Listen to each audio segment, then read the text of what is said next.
ETV news में आपका स्वागत है। मैं हूं स्तुति और आइए एक नजर डालते हैं शहर की प्रमुख सुर्खियों पर। मीनाक्षीपुरम कॉलोनी नारायणपुर डाफी के एक शादी वाले घर को चोरों ने बनाया निशाना। नगद समेत 40 लाख के सामान पर किया हाथ साफ।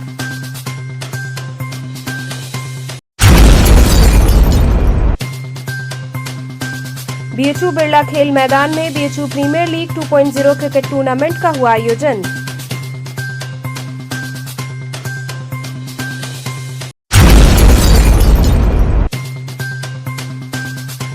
मंदिर में गैर हिंदू प्रवेश वर्जित करने के संदर्भ में हिंदू संगठनों की हुई बैठक।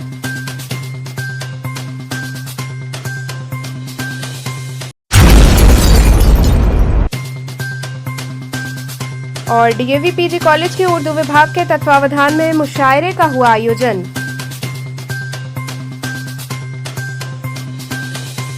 और अब खबरें विस्तार से। मीनाक्षीपुरम कॉलोनी नारायणपुर डाफी के एक घर को चोरों ने निशाना बनाया। नगद समेत 40 लाख के सामान पर चोरों ने अपना हाथ साफ किया। मीनाक्षीपुरम कॉलोनी नारायणपुर डाफी वाराणसी में एक घर को चोरों ने अपना निशाना बनाया और शनिवार की रात 8 बजे से 11 बजे के बीच घर में 40 से 45 लाख की चोरी कर ली। बताया जा रहा है कि विपिन सिंह की बेटी की शादी 22 नवंबर को थी। कल तिलक और एंगेजमेंट अखरी स्थित एक लॉन में था। परिवार शाम को 8 बजे लॉन के लिए घर से निकला। जब 11 बजे आया तो देखा कि सारा सामान और शादी के लिए रखा जेवर और नकद सब चोर ले जा चुके हैं। बताया जा रहा है कि चोर बाहर गेट का ताला तोड़कर घर के अंदर घुसकर कमरे को लॉक समेत दरवाजे को तोड़कर उसमें रखा नगद 13 लाख रुपए और स्वर्ण आभूषण व चांदी के बर्तन जिनकी अनुमानित कीमत 40 लाख रुपए होगी चोरी कर पूरा सामान उठा ले गए। लोगों ने तुरंत मोबाइल से इसकी सूचना 112 नंबर पर दी तथा साथ ही लंका थाने को भी इसकी सूचना दी गई। इसके बाद पुलिस जांच में लगी हुई है, लेकिन अभी तक कोई भी सुराग हाथ नहीं लगा है। वहीं लोगों ने बताया कि रात में हमारे यहाँ चोरी हुई और उसके बाद फॉरेंसिक टीम सुबह के समय 8 बजे घर पर पहुंची है। आगे उन्होंने कहा कि अगर फॉरेंसिक टीम रात में ही आ जाती तो शायद कुछ ना कुछ पता लग जाता। हमारी यही मांग है कि हमारे घर में शादी पड़ी हुई है तो फिलहाल पुलिस जल्द से जल्द चोर का पता लगाए और हमारा सामान वापस दे दिया जाए। इसके पहले भी यहाँ पर 3-4 चोरियां हो चुकी हैं, लेकिन प्रशासन की तरफ से कोई भी सीसीटीवी कैमरा नहीं लगाया गया। हमारी ये भी मांग है कि हमारे पूरी कॉलोनी में सीसीटीवी कैमरे लगाए जाएं, जिससे कि आने वाले दिनों में कोई भी ऐसी चोरी की घटना ना होने पाए।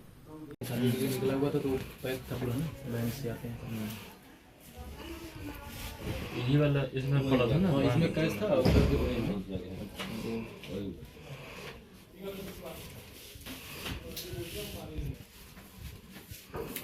देखिएगा चीजें मतलब वो थोड़ा सा डिस्टर्ब ना हो।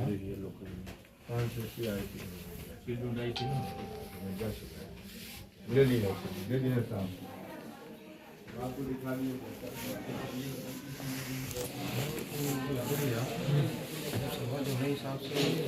सुंदरम आया था तो 10 गेट खुला था। 10 की सुंदरम गेट खुला था। 8 से 10 के बीच में ही घटना हुई। पूरा ज्वेलरी का डब्बा वब्बा सब ले गया पूरा सेट। कैश करना कैश 13 लाख था। कौडा बता रहा है। कहाँ रहते हैं? जी हमारा तो मकान जयापुर है, आदर्श गांव जयापुर। अभी कहाँ? अभी तो यही नारायणपुर डाफी में मकान बनवा के हम लोग पिछले 22 साल से हैं। क्या घटना घटित हुई है? ये हमारी बेटी का एंगेजमेंट था अलका पैलेस में अखरी, और हमारा भतीजा अपनी सिस्टर को लेकर यहाँ से 8 बजे निकला और लगभग 11 बजे के टाइम वो वापस आया तो घर में हमारे मेन गेट का ये जो है ये ताला टूटा और अंदर जाके उसके गेट में विधौते पूरा गेट तोड़कर और चोरी हुई है। पूरा उसका ज्वेलरी और कैश सब। अनुमानित कितने की चोरी हुई? अनुमानित सर अभी उसकी शादी हम लोग किए थे, लगभग 20 से 25 लाख की ज्वेलरी होगी और अमूल का काम करता है बच्चा तो उसका कुछ कलेक्शन भी था तो 10 लाख वो था और शादी के लिए 5 लाख रुपया 15 लाख की कैश रहा होगा। मतलब 25 से 15-40 लाख की डकैती हुई। हाँ इससे प्लस ही होगा। तो ये बताइए कि एक ही कमरे में हुआ है, बाकी भी कमरे में कुछ चोर लोग गए हैं? नहीं, बाकी कमरे में तो कुछ वैसे मिस नहीं दिख रहा है, लेकिन एक कमरे में पूरा दरवाजा टूटा हुआ है, आप लोग जैसा देखे ही होंगे। और पूरा उसका वार्डरोब बना हुआ है, सब रैक वैक तोड़कर किए हैं चोरी। तो फिर एक कमरे में पूरी 40 लाख की चोरी हुई है? हाँ हाँ, एक कमरे में, चूंकि गार्जियनशिप और वो सारा काम धाम वही देखता था। शादी का, शादी है 22 तारीख को बच्ची की शादी है, और सारा काम वही देखता था, तो कैश सारा उसी के पास ही पड़ा था। लेकिन जी ऐसा नहीं लगता है कि जैसे एक ही कमरे में केवल चोरी हुई, बाकी में नहीं हुई, तो कोई ऐसा रेकी हुआ या कोई परिचित का ही आदमी किया हो? अब वैसा तो हो सकता है।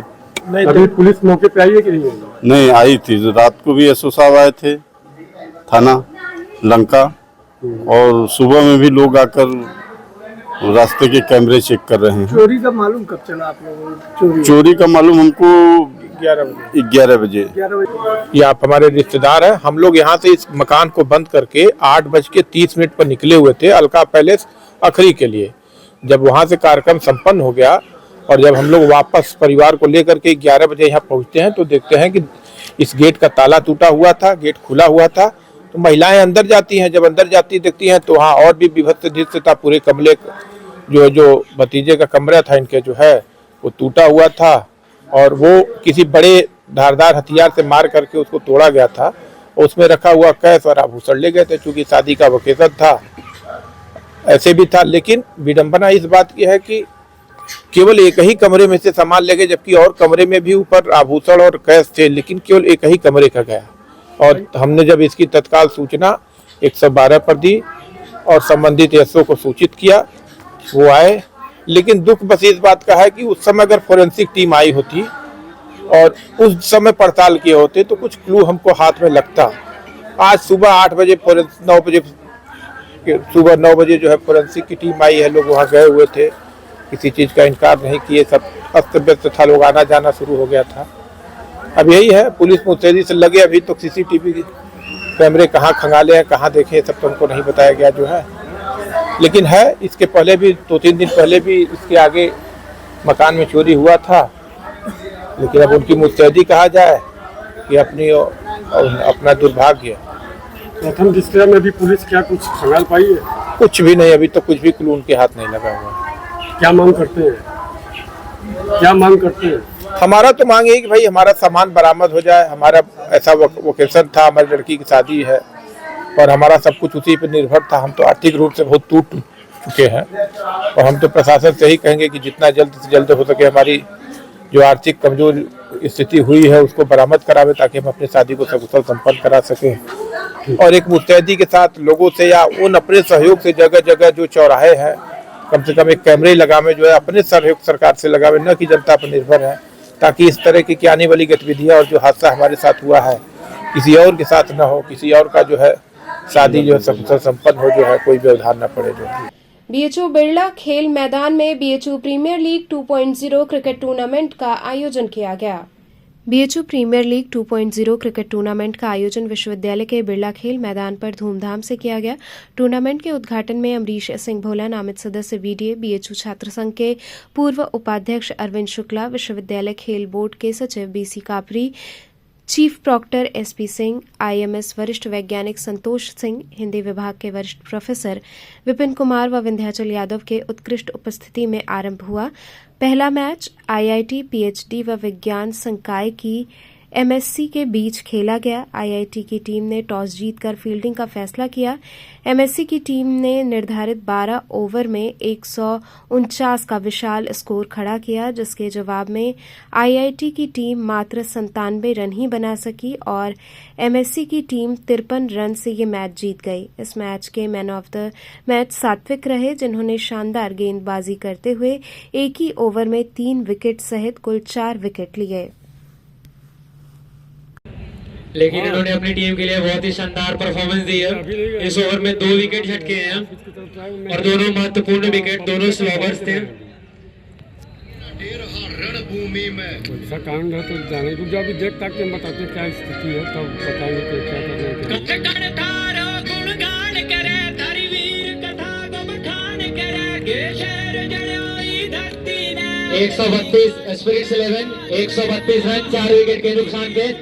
गेंदबाज अगली बॉल लेके तैयार।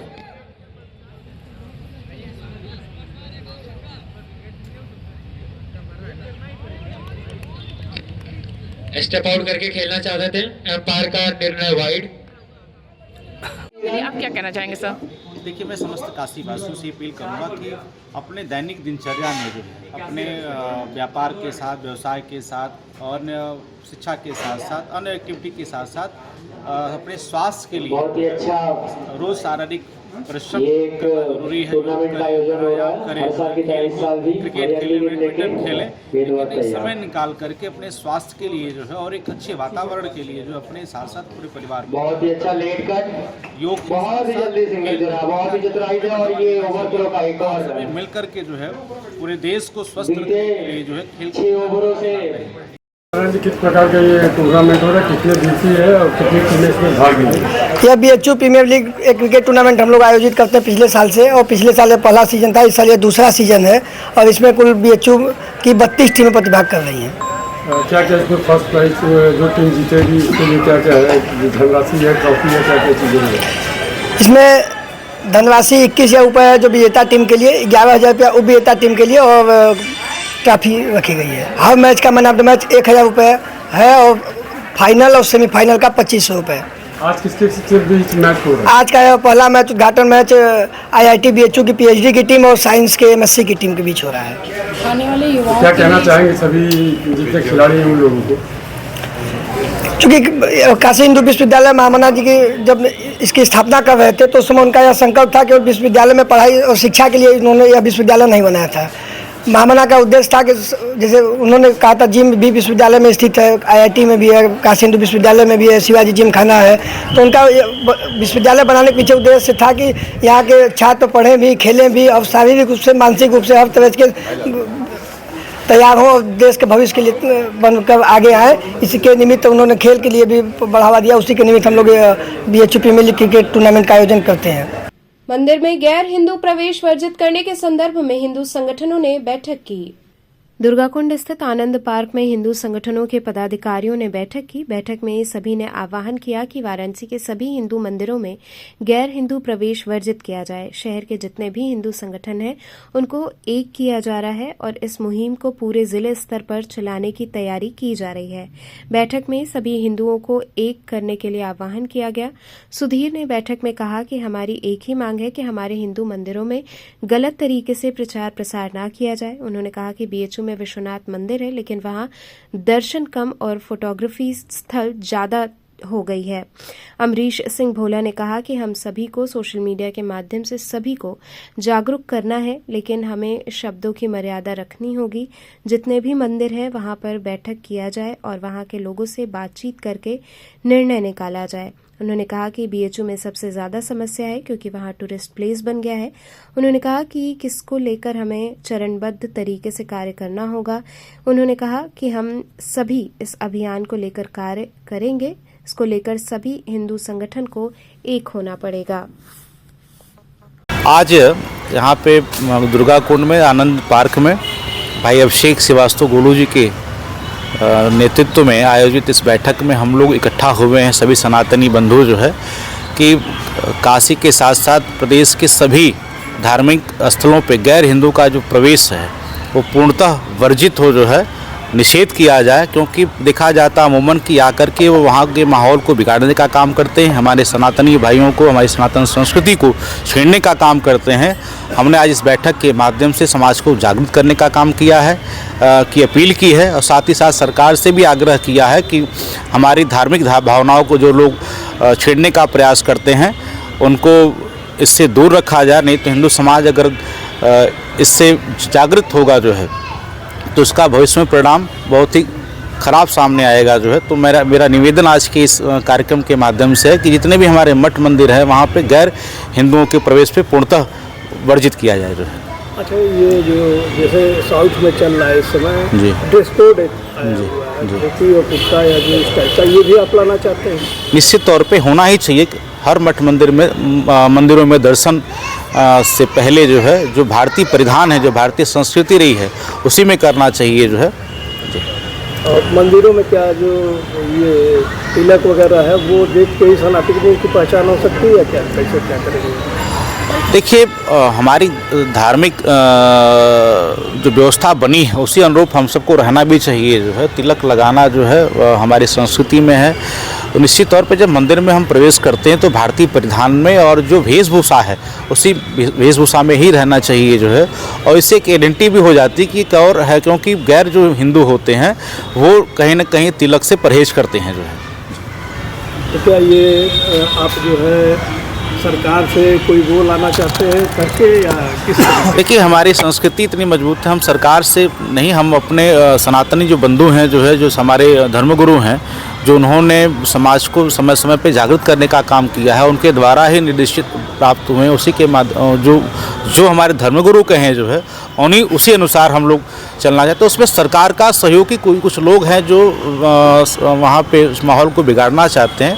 ऐसे लोगों के प्रति जो है सरकार का सहयोग भी हम लेना चाहते हैं। जैसे देखा गया है अमूमन मक्का वगैरह में ड्रेस कोड है, या आप चर्च में जाते हैं वहाँ एक ड्रेस कोड होता है शादी ब्याह में या और भी अन्य फंक्शन में। आपने सही मक्का की चर्चा की। जो है मक्का में आप गैर हिंदू का कई किलोमीटर तक प्रवेश नहीं है जो है। मैं उसी से सबको लेना चाहिए जो है कि जब मक्का में गैर मुसलमानों के प्रवेश, गैर मुसलमानों के प्रवेश पे रोक है जो है, तो उसी प्रकार से जो हमारे धार्मिक स्थल हैं वहाँ पे भी गैर हिंदुओं के प्रवेश पे पूर्णतः प्रतिबंध लगना चाहिए, दूर दूर तक नहीं दिखाई देनी चाहिए जो है। यही हम सरकार से मांग भी करते हैं। आज जो हमारे धर्म केंद्र हैं, जो हमारे मंदिर हैं, मठ हैं, वहाँ पर गैर हिंदुओं का जो प्रवेश होता है और सिर्फ हमारे सनातन के माहौल को ख़राब करने के लिए, उसको रोकने के लिए हम लोग आज यहाँ बैठक कर रहे हैं और विचार विमर्श कर रहे हैं कि किस तरह से इनको रोका जाए और हम रोकने का प्रयास करेंगे। सरकार से कोई मांग आप कर रहे हैं? सरकार से हमेशा मांग रहती है कि हमारे मठ मंदिरों को सुरक्षित किया जाए।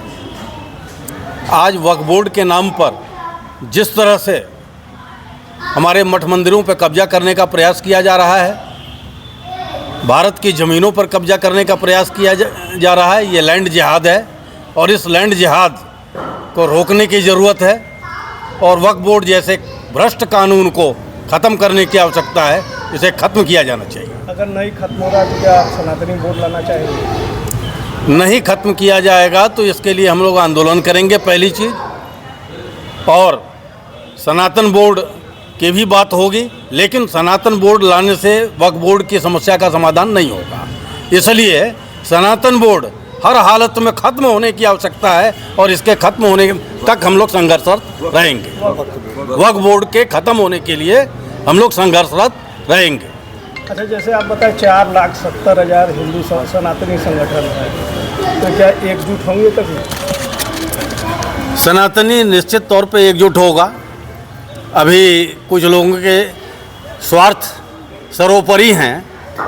जब सनातनी इनके स्वार्थों को पहचानने लगेगा कि किस तरह से ये हमें छल रहे हैं, तो इनसे अपने आप दूर हो जाएगा और एकजुट होकर के उनको जवाब दिया जाएगा।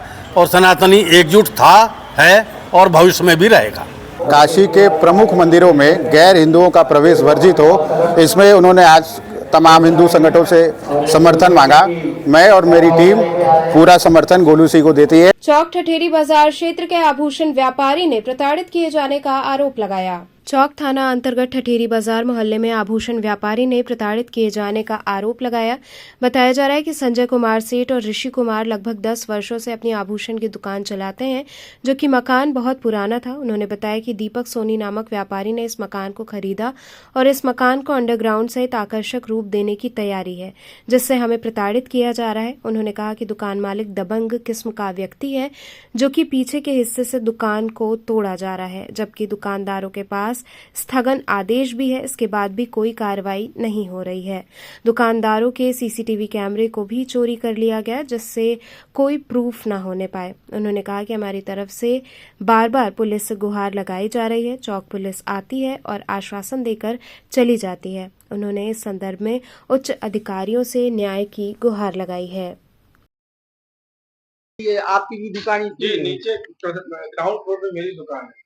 तो आपको कितना खतरा बना हुआ है? अरे पूरा खतरा बना हुआ, पीछे से उन्होंने तोड़ दिया है, 10 फीट गड्ढा कर रहे पीछे गड्ढा कर रहे हैं, पता नहीं कब यहाँ से पीछे से तोड़ के घुस जाएंगे, हमको क्या पता चलेगा। आगे से दुकान वाले पुलिस वाले कोई सुनवाई है ही नहीं है, हम लोग इतना परेशान हुए हैं, 2500 एप्लीकेशन दिए हैं बीडीए को यहाँ पे वहाँ पे, लेकिन कोई सुनवाई नहीं हो रहा है।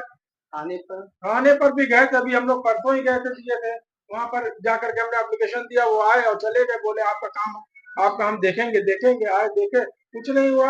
और उसके बाद यहाँ पे गड्ढा खंडा बताया भी गया था उस दिन, गड्ढा बनता है यहाँ पे, गड्ढा खंडा है, ये चीज बोरिंग कर रहे हैं जबरदस्ती। 19/7 का मैं दुकानदार हूँ और ये मैं कम से कम विगत 10 वर्षों से दुकान में मैं किराएदार रहा हूँ, पिछले मकान मालिक के एग्रीमेंट के साथ, और इस मकान को उसने बेच दिया।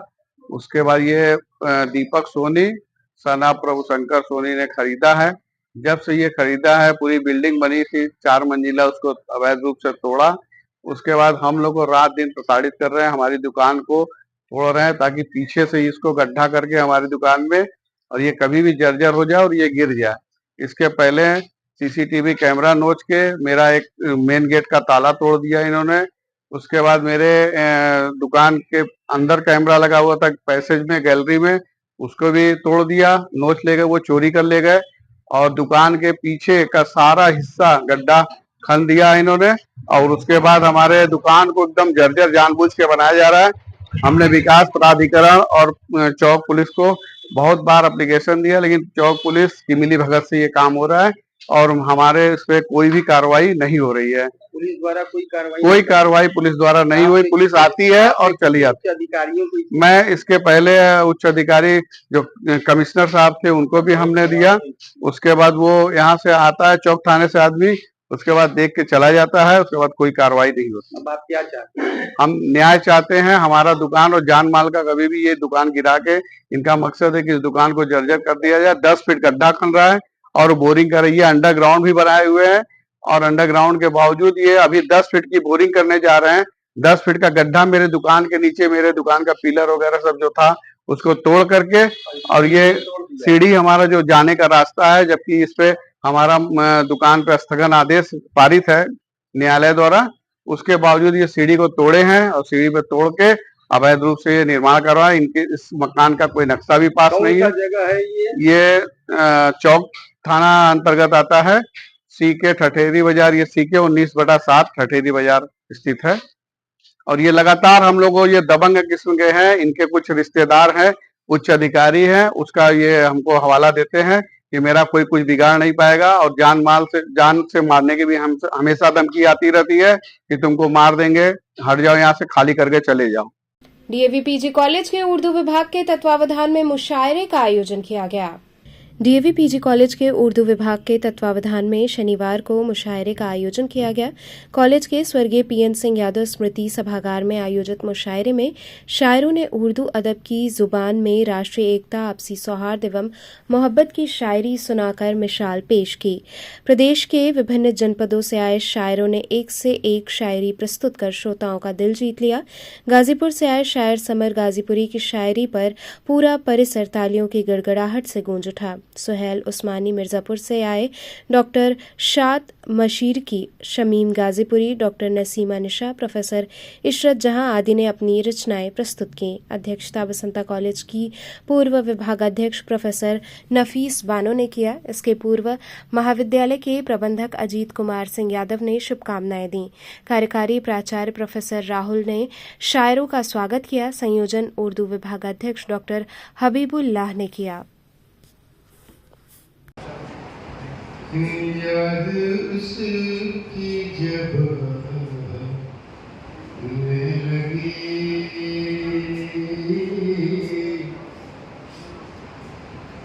याद उसकी जब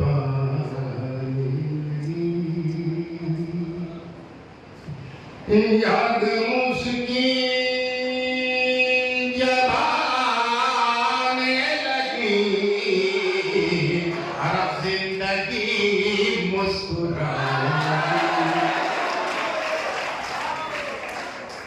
जिंदगी मुस्कुरा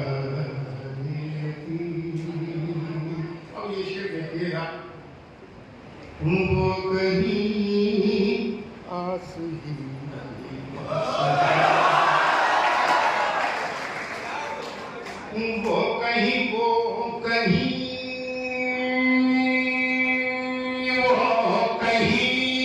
आस ही पास है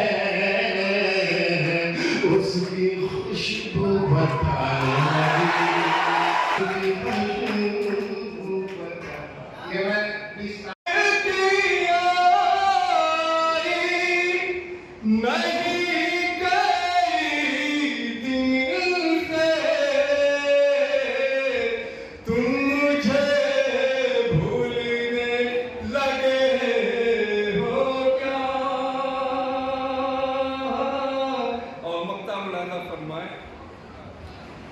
मैं हूँ शायर सुहैल हुस्मानी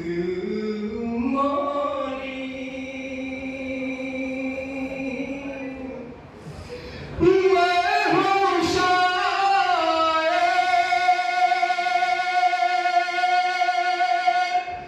सुहैल हुस्मानी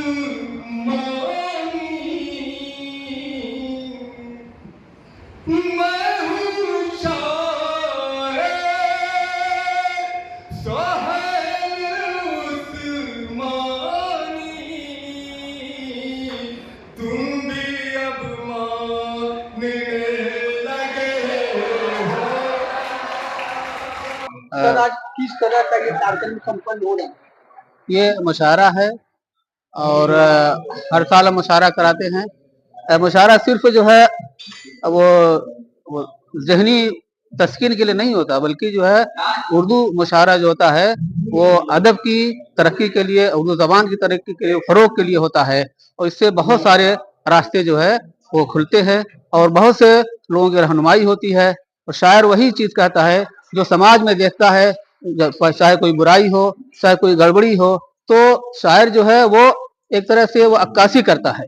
शायर जो है समाज की हर छोटी बड़ी चीज़ों को जो है पर नज़र रखता है और उन्हीं सब चीज़ों को जो है हम हमारे सामने, सामीन के सामने वो पेश करता है। और ये शायरी जो है वो देखने तो बहुत आसान लगती है, तुकबंदी लगती है, लेकिन बहुत मुश्किल काम है। शायर अपना जो है खून पसीना एक करता है, खून जिगर जो है वो सर्फ करता है, तब जाकर जो है एक शेर होता है। हर आदमी वो शायर नहीं कर सकता, शायरी नहीं कर सकता और हर शायर की शायरी को समझना भी बहुत आसान नहीं है, मुश्किल होता है। और ये इसीलिए हम ये मुशायरा कराते हैं, इससे जो है समाज में जो गड़बड़ियां हैं, समाज में जो गिरावट एक तरह से आ रही है वो दूर हो और उर्दू ज़बान की तरक्की हो, उर्दू ज़बान का फ़रोग़ में जो है एक नया रास्ता मिले और एक वो रहनुमाई मिले। तो कहाँ से लोग आए हैं? ये गाजीपुर से आए हैं, समर गाजीपुरी और वो सुहैल उस्मानी, डॉक्टर शाद मशरकी मिर्ज़ापुर और रामनगर वो मुगल सराय की हैं डॉक्टर इशरत जहाँ, LBC जो है PG कॉलेज और वो डॉक्टर कमाल जौनपुरी जो यही साइकोलॉजी में थे। दर्जनों लोग, हाँ, कम से कम गाँव में 13 लोग हैं। और ये वो जो है उनकी सदारत में हो रहा है प्रोफेसर नफीस बानो, जो बसंता कॉलेज में उर्दू प्रोफेसर थी और रिटायर हो गई, उन्हीं की सदारत में हो रहा है। और इसके जो है संरक्षक हमारे जो है मैनेजर साहब हैं और राहुल साहब जो प्रिंसिपल हैं, वो इसके जो मार्गदर्शन है, उन्होंने बड़ी हमारी हिम्मत अफजाई की है, इसलिए मुशायरा जो मुनक्किद किया जा रहा है।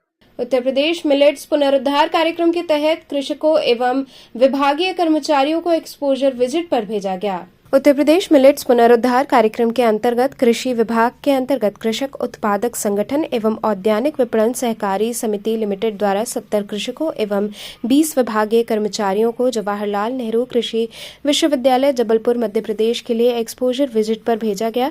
इस कार्यक्रम का मुख्य उद्देश्य कृषकों को मिलेट्स उत्पादन की आधुनिक तकनीकों और नवाचारों से परिचित कराना है, जिससे क्षेत्रीय कृषि को नई दिशा प्रदान की जा सके। इस अवसर पर रोहनिया के विधायक सुनील कुमार पटेल ने प्रतिनिधि मंडल को हरी झंडी दिखाकर यात्रा का शुभारंभ किया एवं किसानों को शुभकामनाएं दी। कार्यक्रम में कृषि विभाग के अधिकारियों सहित कृषक उत्पादक संगठन के प्रतिनिधि उपस्थित रहे। हमने रोहनिया विधायक डॉक्टर सुनील पटेल जी उपस्थित हैं, जो हमारे किसान बंधुओं की जो गाड़ियां जा रही हैं ये उत्तर प्रदेश मिलेट पुनरुद्धार कार्यक्रम के लिए जबलपुर, उनके लिए हरी झंडी भी दिखाएंगे, उन लोगों को शुभकामना संदेश भी दिए हैं। और इनसे अब बात करिए और ये आप बताएंगे कि किस लिए किसान जा रहे हैं और क्या कार्यक्रम वहाँ पे करेंगे, किस तरह। हमारी सरकार निरंतर किसानों के लिए काम करती रहती है। आज उसी के उपलक्ष्य में उत्तर प्रदेश मिलेट्स पुनरुद्धार कार्यक्रम के अंतर्गत हमारी सरकार आज 17 से लेकर 21 तक का ये 5 दिन का जवाहरलाल नेहरू विश्वविद्यालय जबलपुर जो मध्य प्रदेश में पड़ता है, वहाँ पे हमारी ये 50 किसान की टीम और 20 कृषि अधिकारी उनके साथ जा रहे हैं। वहाँ पे विश्वविद्यालय में इन लोगों को ठहराव होगा, रुकेंगे और हमारे जो श्री अन्न को लेके वहाँ पे किस तरह से इसका पैदावार होगा इसका पूरा इन लोगों को प्रशिक्षण दिया जाएगा, ताकि आने वाले दिनों में बनारस जनपद में निवास करने वाले 50 किसान सभी किसानों को प्रशिक्षण दें कि हमारा मिलेट्स का आय दुगना कैसे होगा, मतलब हमारा उपज कैसे दुगना होगा। इसी कार्यक्रम के लिए हमारी सरकार माननीय प्रधानमंत्री नरेंद्र मोदी जी, माननीय मुख्यमंत्री योगी आदित्यनाथ जी और हमारी नेता भानुप्रिया पटेल जी के मार्गदर्शन में यह कार्यक्रम चलाया गया। बहुत बहुत आयकर भवन सभागार में बदलते मीडिया और जन सरोकार विषयक सेमिनार आयोजित हुआ। कॉमरेड नागेंद्र स्मृति सेमिनार का आयोजन आयकर भवन के सभागार में किया गया। इस अवसर पर बदलते मीडिया और जन सरोकार नामक सेमिनार का आयोजन हुआ, जिसके आयोजक नागरिक अधिकारों को समर्पित थे। इस अवसर पर बड़ी संख्या में मीडिया से जुड़े लोग उपस्थित रहे, जिन्होंने अपने अपने विचार व्यक्त किए। क्या है, किस तरह का सेमिनार आज चल रहा है? आज का सेमिनार ये है कि बदलता मीडिया और जन सरोकार, ये आज के सेमिनार का विषय है और इस पर बातचीत हो रही है। तमाम अलग अलग पत्र पत्रिकाओं के पत्रकार और संपादक लोग यहाँ पर मौजूद हैं। इसके अलावा अलग अलग जनसंघर्षों से जुड़े हुए उनके कार्यकर्ता और प्रतिनिधि भी यहाँ पर मौजूद हैं और इस विषय पर बातचीत हो रही है कि पिछले समयों में जो मीडिया है इसका रूप बहुत तेजी के साथ में बदला है, ठीक है ना।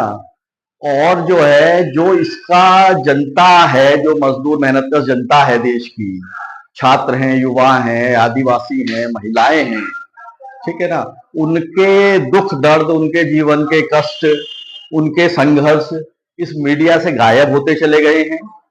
और मीडिया अपने आप में जो है बहुत कुछ धार्मिक पाखंड, अंधविश्वास, कुरीतियां, वो सारा कुछ जो है परोसने का काम कर रहा है। और बहुत सी मीडिया की खबरें झूठी भी होती हैं, फर्जी तथ्यों पर आधारित होती हैं और उनका अगर भंडाफोड़ भी हो जाता है तो वो एंकर जो होते हैं उसके, वो उसको स्वीकार नहीं करते हैं, ठीक है ना।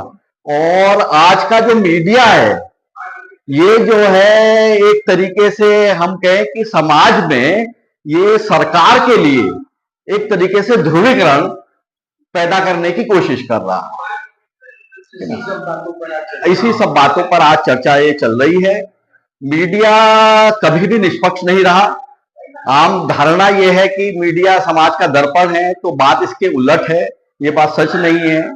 मीडिया हमेशा ही जो शासक वर्ग है, शासक वर्ग के वैचारिक, राजनीतिक, सांस्कृतिक आधिपत्य को स्थापित करने का एक हथियार रहा है, एक माध्यम रहा है, एक टूल रहा है। और आज भी आज के दौर की जो शासकों की जरूरत है, जो आज का जो एकाधिकारी पूंजीपति वर्ग है, अडानी, अंबानी, टाटा, सिंघानिया जैसे पूंजीपति हैं भारत देश में, उनकी जो जरूरत है उसके अनुरूप जो है मीडिया काम कर रहा है। और ये लोग चाहते हैं कि ये जो मौजूदा सरकार है ये बनी रहे, तो इसलिए जो है मीडिया को ये उस अनुरूप चला रहे हैं और समाज को जो है एक फांसीवादी की तरफ लेके चले जा रहे हैं। और जो समाज में लोग हैं उनको एक हिंसक भीड़ में तब्दील कर रहे हैं, एक धार्मिक उन्माद जो है पैदा कर रहे हैं और पूरे समाज में जो है जहर घोल रहे हैं, समाज को बहुत गलत दिशा में ले जा रहे हैं। कलार्पण संस्था द्वारा कला दर्पण समारोह आयोजित किया गया। कलार्पण संस्था द्वारा आयोजित कला दर्शन समारोह का शुभारंभ पद्मश्री उमाशंकर पांडे, मुख्य अतिथि एवं विशिष्ट अतिथि डॉक्टर पुरुषोत्तम सिंह, प्राचार्य महाराजा पीजी कॉलेज वाराणसी, राजेंद्र सक्सेना, क्षेत्र मार्ग प्रमुख, राष्ट्रीय स्वयंसेवक संघ, संस्था के कार्यकारी राष्ट्रीय अध्यक्ष डॉक्टर शिव प्रकाश सिंह सहित विशिष्ट अधिकारियों ने दीप प्रज्वलन कर किया, जिसमें वेदपाठी विद्यार्थियों द्वारा मंगलाचरण, तत्पश्चात राष्ट्रगान एवं संस्था के वार्षिक गतिविधियों पर प्रकाश डाला गया। भारत के विभिन्न राज्यों से पधारे 200 146 कला साधक एवं साहित्य साधकों की उपस्थिति में उत्तर प्रदेश, मध्य प्रदेश, बिहार, राजस्थान, छत्तीसगढ़, उत्तराखंड, दिल्ली, गोवा राज्यों के सभी प्रमुख प्रतिनिधियों ने अपने अपने राज्य में होने वाले कला संस्कृति के कार्यक्रमों का विशेष उल्लेख किया। इसी प्रकार द्वितीय दिवस का कार्यक्रम नारी शक्ति एवं कला साधना में मातृशक्ति की भूमिका तथा परम वैभव के साथ कुटुंब प्रबोधन आदि विषयों के साथ व्याख्यान विमर्श कार्यक्रम संपन्न हुआ, जिसमें मुख्य वक्ता डॉक्टर नीरज माधव, गीता शास्त्री, सुचारिता गुप्ता एवं डॉक्टर मंजरी पांडे ने अपने विचार प्रस्तुत किए।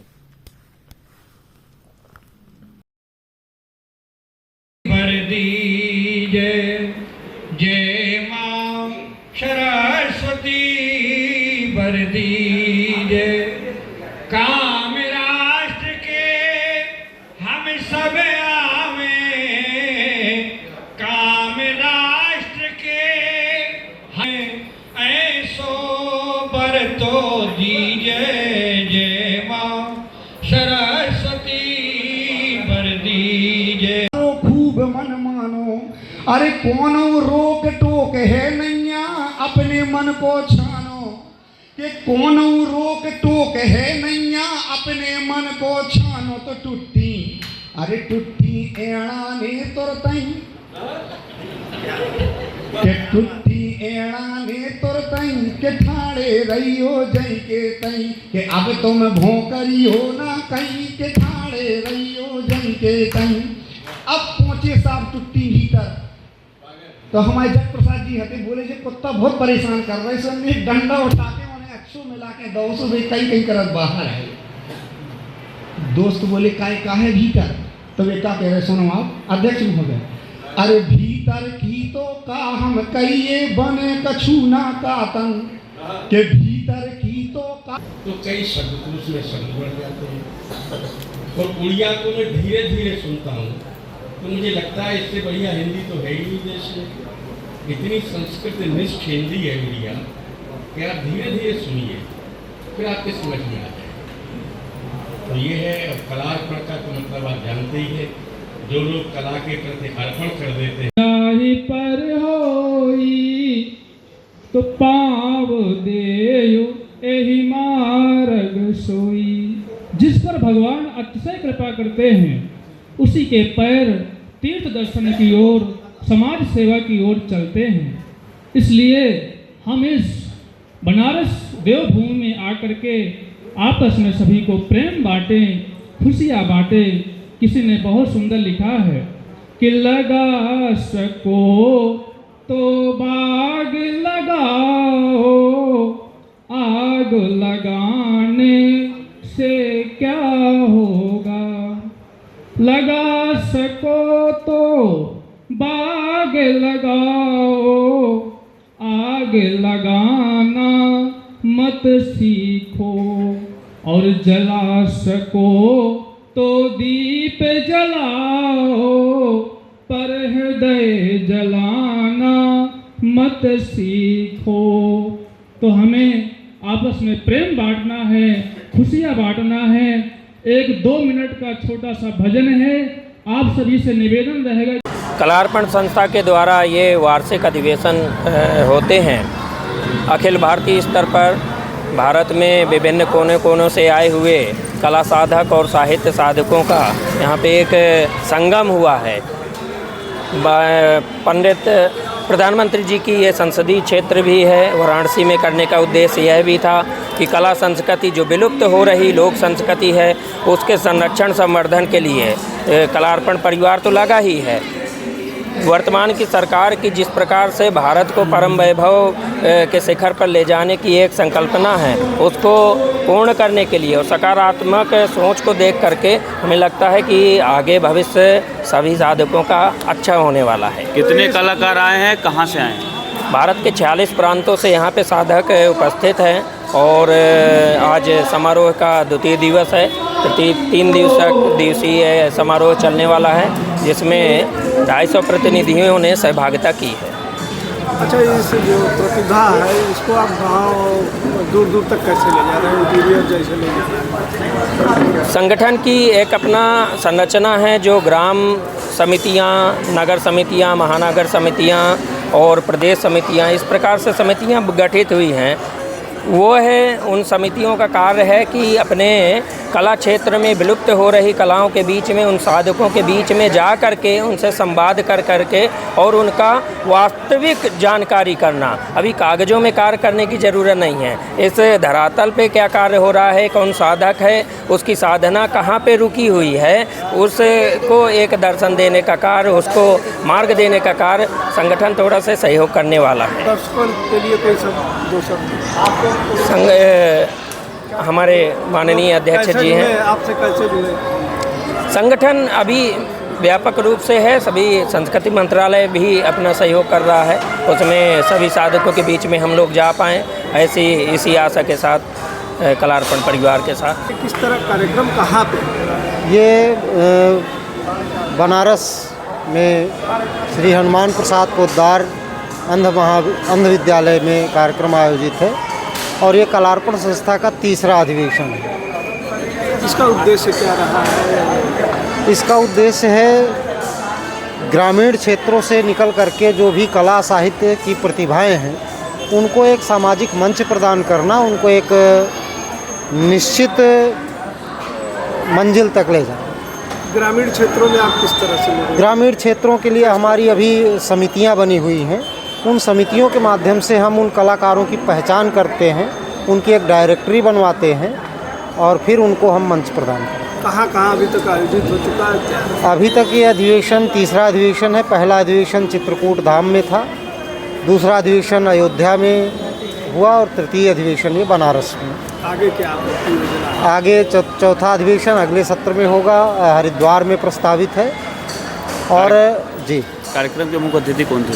कार्यक्रम के मुख्य अतिथि श्री उमाशंकर पांडे पद्मश्री हैं और जल योद्धा और समाज सेवा के क्षेत्र में काम किए हैं, वो कार्यक्रम के मुख्य अतिथि थे।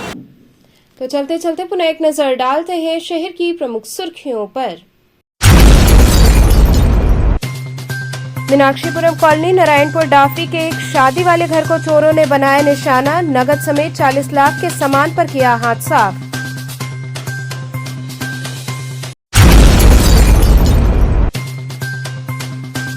बीएचयू बिरला खेल मैदान में BHU premier league 2.0 cricket tournament का हुआ आयोजन।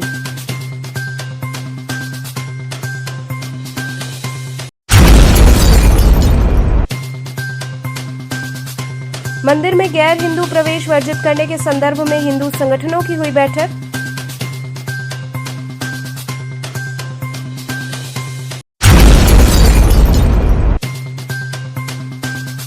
और डीएवी पीजी कॉलेज के उर्दू विभाग के तत्वावधान में मुशायरे का हुआ आयोजन।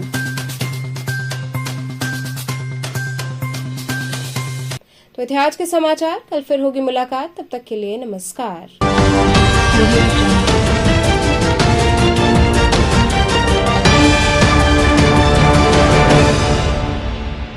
खबरों से जुड़े रहने के लिए हमारे चैनल KTV वाराणसी को सब्सक्राइब करें और लेटेस्ट अपडेट्स के लिए बेल आइकन को प्रेस करें।